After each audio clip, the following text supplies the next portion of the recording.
Okay, imagine actually holding the literal blueprint for hacking human behavior. That's exactly what we're diving into today in this explainer. We're unpacking a fascinating meta-document that we're calling the Architect of Habit. Now, this isn't your typical dry research paper or some heavy textbook. Instead, it's a highly concentrated set of strategic instructions designed to teach people exactly how to rewire their habits. So let's unpack this structural masterpiece and see exactly how it constructs the perfect behavioral message. Now, why do you think a solid behavior change strategy absolutely demands opening with a failure story? Well, the text understands that humanizing the process is absolutely essential. By kicking things off with a failure, like, buying that ambitious new gym membership, only to end up using the treadmill as a very expensive clothing rack, the strategist immediately normalizes the struggle. It instantly breaks down those defensive walls between the expert and the audience. You're establishing this great baseline of empathy and trust before any of the complex science is even introduced. But here's the catch. Empathy alone isn't going to create real change. You have to pivot sharply from that emotional shared failure straight into solid, concrete examples.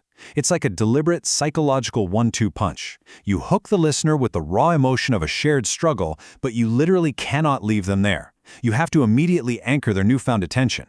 This juxtaposition, moving rapidly from an emotional misstep directly to logical, real-world examples, is exactly how you optimally guide someone into a highly receptive mindset for learning.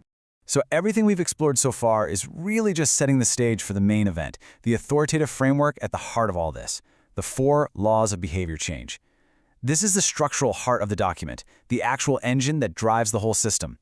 This is exactly how you take the vast, messy complexity of human habits and distill it down into a genuinely digestible, actionable framework.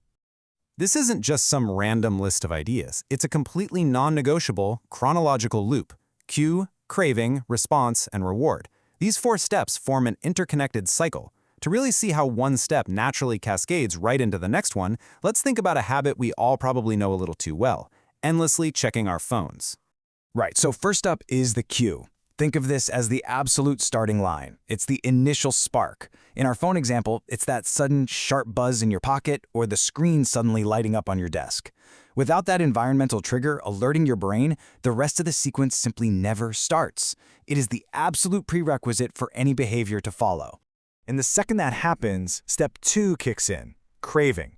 Now, this is the engine of desire. You don't actually crave the physical buzz itself, right? What you crave is the internal state change. You want the relief of knowing exactly who just texted you, or that tiny, quick hit of dopamine from a fresh social media notification. Understanding this motivational bridge is so crucial because it's the underlying reason why we feel so compelled to act in the first place. Naturally, that craving pushes you right into step 3, the response. This is it, the actual physical exertion, the habit itself playing out in real time.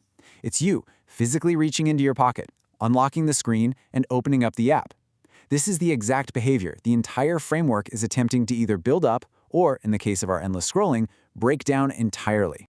And finally, we arrive at the reward. You read the text message, or you see that shiny new like on your post. It fully satisfies that initial burning craving from step 2, but honestly, more importantly, it teaches your brain a vital lesson. It says, hey, reaching for that buzzing sound felt pretty good. Let's make sure we remember to do that again next time.